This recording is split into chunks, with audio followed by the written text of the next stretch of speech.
Okay, so let's just dive right in. Today, we're going to talk about a skill that is so essential for our well being, but it's something most of us just were never really taught. And that's the skill of actually processing our emotions.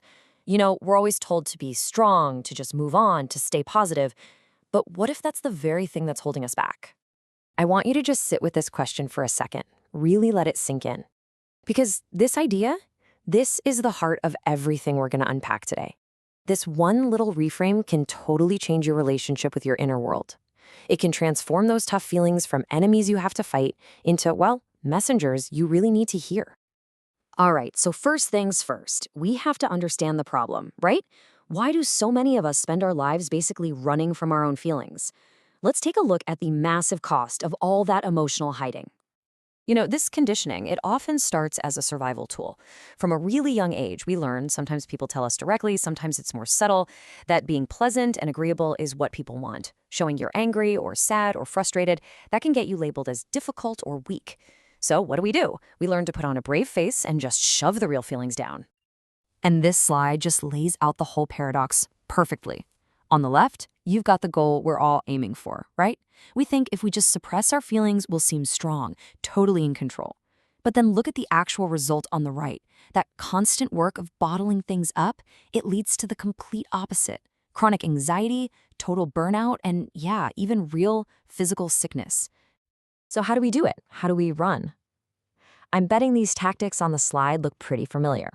We might pack our calendars so full that we don't have a single second to just think. Or maybe we numb out with our phones, with Netflix, with food, whatever works. Or, and this is a big one, we practice toxic positivity, slapping a happy quote on a deep wound and just insisting everything is fine when it's clearly not. Okay, so if avoiding our feelings is so costly, what's the alternative? This brings us to a huge shift in how we see things. We need to start listening to our emotions. And here it is. This is the crucial shift. We have to stop treating an emotion like it's a problem to solve or an enemy we have to defeat. Instead, try thinking of it as a messenger, delivering vital data from inside you. Maybe anger is telling you a boundary's been crossed. Maybe sadness is telling you that something needs to be grieved. They have information for you.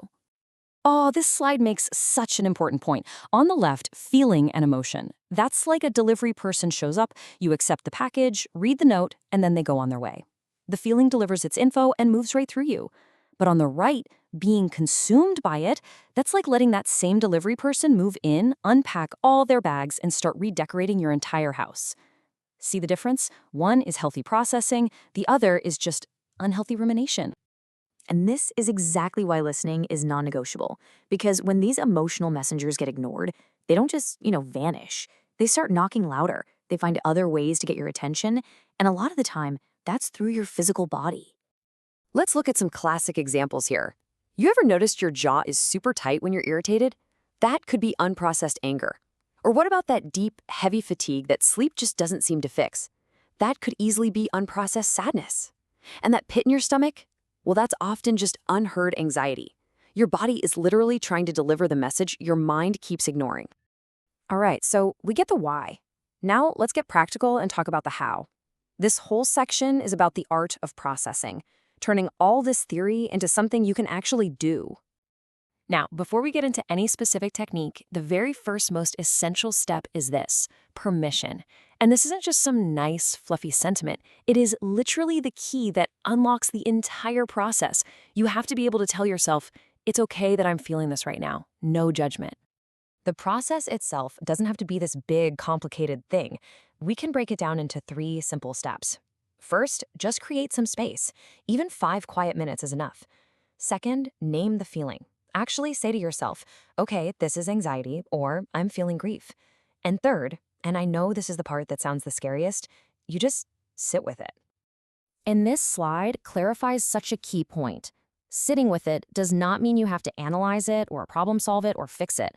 It just means being a neutral observer. Think of a feeling like a cloud in your sky. You're just watching it. You notice its shape, its color, and you just allow it to be there without trying to push it away.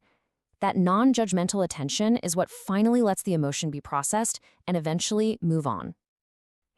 When we start to practice this, something pretty incredible starts to happen. We begin to realize that facing our feelings isn't a sign of weakness at all. It's actually the foundation of a new, more authentic kind of power. This is where we start to redefine what strength really means. This right here, this gets to the heart of it all. For way too long, we've been sold this false bill of goods about what it means to be strong. True strength isn't about building a giant fortress around your heart so you feel nothing. Real strength, actual courage, is the willingness to turn inward and face whatever is there with compassion and with curiosity. And this quote gives us the perfect mindset. I mean, think about it. If a friend came to you and said they were feeling anxious or sad, you would never tell them to just get over it. Of course not. You'd offer them comfort. You'd listen. This is the exact same kindness we have to learn to offer ourselves. Self-compassion creates this safe space where our emotions can finally come out of hiding. So I want to leave you with this final personal question. As you go about your day, just quietly ask yourself this. Is there a feeling that's been kind of whispering in the background? A little bit of frustration, a touch of sadness, a flicker of worry. Maybe today's the day you stop running, create a little space, and just listen. The message it has for you might be exactly what you need to hear.